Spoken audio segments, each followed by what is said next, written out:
ಮಹಾನಗರ ಪಾಲಿಕೆ ಸಭಾಂಗಣದಲ್ಲಿ ಬುಧವಾರ ವಿಶೇಷ ಪರಿಷತ್ ಸಭೆಯಲ್ಲಿ ವಾರ್ಷಿಕ ಬಜೆಟ್ ಮಂಡಿಸಿದ ಸ್ಥಾಯಿ ಸಮಿತಿ ಅಧ್ಯಕ್ಷೆ ರೇಖಾ ಹೋಗಾರ್ 2026-27ನೇ ಸಾಲಿನಲ್ಲಿ 92.32 ಲಕ್ಷ ರೂಪಾಯಿ ಉಳಿತಾಯ ಬಜೆಟ್ ಮಂಡಿಸಿದೆ. ಒಟ್ಟು 442.54 ಕೋಟಿ ರೂಪಾಯಿ ಆದಾಯ ನಿರೀಕ್ಷಿಸಿದ್ದು, ಅಭಿವೃದ್ಧಿಗಾಗಿ 441.62 ಕೋಟಿ ರೂಪಾಯಿ ವೆಚ್ಚ ಮಾಡಲಿದೆ. ಎಸ್ಸಿ-ಎಸ್ಟಿಗಳ ವರ್ಗ, ಮಹಿಳೆಯರು, ಪೌರ ಕಾರ್ಮಿಕರಿಗೆ, ಪಾಲಿಕೆ ಸಿಬ್ಬಂದಿಗೆ ಆರೋಗ್ಯ ವಿಮೆ, ಉಪಹಾರ ವ್ಯವಸ್ಥೆ, ಸ್ವಚ್ಛ ನಗರ, ವೈಜ್ಞಾನಿಕ ಘನತ್ಯಾಜ್ಯ ವಿಲೇವಾರಿ ಹೀಗೆ ವಿವಿಧ ಯೋಜನೆಗಳ ಕುರಿತು ಆಯವ್ಯಯದಲ್ಲಿ ಘೋಷಿಸಿದ್ದಾರೆ. ಸರ್ಕಾರಿ ನಿಯಮಾವಳಿಯ ಪ್ರಕಾರ ಪರಿಸರ ಸ್ನೇಹಿ ಕಟ್ಟಡಗಳಿಗೆ ಆಸ್ತಿ ತೆರಿಗೆಯಲ್ಲಿ ವಿನಾಯಿತಿ ಹಾಗೂ ಸ್ವಾತಂತ್ರ್ಯ ಯೋಧರಿಗೆ 10% ರಿಯಾಯಿತಿ ಈ ವರ್ಷವೂ ಮುಂದುವರಿಯಲಿದೆ. ಮೇಯರ್ ಮಂಗೇಶ್ ಪವಾರ್, ಉಪಮೇಯರ್ ವಾಣಿ ಜೋಶಿ, ಆಯುಕ್ತ ಕಾರ್ತಿಕ್ ಎಂ, ಆಡಳಿತ ಪಕ್ಷದ ನಾಯಕ ಹನುಮಂತ್ ಕೊಂಗಾಲಿ, ಉಪ ಆಯುಕ್ತರಾದ ಉದಯ್ ಕುಮಾರ್ ತಳವಾರ್, ಡಾಕ್ಟರ್ ಸಿದ್ದಪ್ಪ ಹುಲ್ಲೋಳಿ ಇನ್ನಿತರರು ಉಪಸ್ಥಿತರಿದ್ದರು.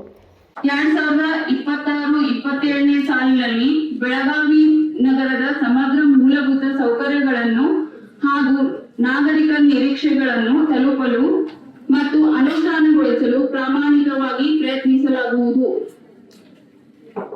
ಪೂಜ್ಯ ಮಹಾಪೌರರು ಹಾಗೂ ಉಪಮಹಾಪೌರರು ಮತ್ತು ಆಯುಕ್ತರ ನೇತೃತ್ವದಲ್ಲಿ ಈ ಆಯವ್ಯಯವನ್ನು ತಯಾರಿಸಲು ಸಂಪೂರ್ಣ ಮಾರ್ಗದರ್ಶನ ನೀಡಿದ ಮಾನ್ಯ ಲೋಕೋಪಯೋಗಿ ಸಚಿವರು ಹಾಗೂ ಬೆಳಗಾವಿ ಉಸ್ತುವಾರಿ ಸಚಿವರು ಹಾಗೂ ಮಾನ್ಯ ಮಹಿಳಾ ಮತ್ತು ಮಕ್ಕಳ ಅಭಿವೃದ್ಧಿ, ವಿಕಲಚೇತನ ಮತ್ತು ಹಿರಿಯ ನಾಗರಿಕ ಸಚಿವರು, ಮಾನ್ಯ ಲೋಕಸಭಾ ಸದಸ್ಯರುಗಳು, ಮಾನ್ಯ ದಕ್ಷಿಣ ವಿಧಾನಸಭಾ ಹಾಗೂ ಉತ್ತರ ವಿಧಾನಸಭಾ ಶಾಸಕರುಗಳು, ವಿಧಾನ ಪರಿಷತ್ ಸದಸ್ಯರುಗಳು, ಪಾಲಿಕೆಯ ಎಲ್ಲ ಸದಸ್ಯರುಗಳು, ಅಂದಾಜು ಆಯವ್ಯಯದ ಪ್ರಮುಖ ವಿಷಯಗಳು.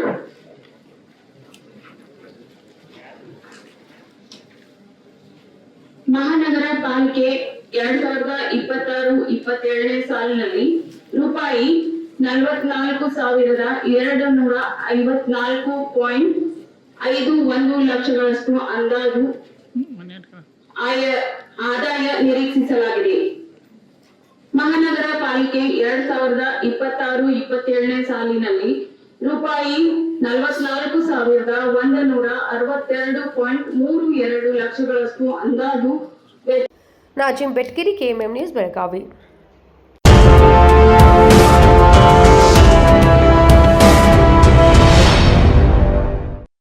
ಜಗಮಗ ಜಗಮಗ ಹೊಳೆಯುವ ಕಣ್ಣುಗಳು, ಹೃದಯದಿ ಹರುಷದ ಅಲೆಗಳು, ಬಂದಿದೆ ಶುಭಗಳಿಗೆ, ಪ್ರೀತಿಯ ಗಳಿಗೆ, ರೇಷ್ಮೆಯಲ್ಲಿ ಸುತ್ತಿದ ಸ್ವರ್ಣಗಳಿಗೆ. BS Channabasappa and Sons, The Textile Mall, Tilakvadi, Belagavi.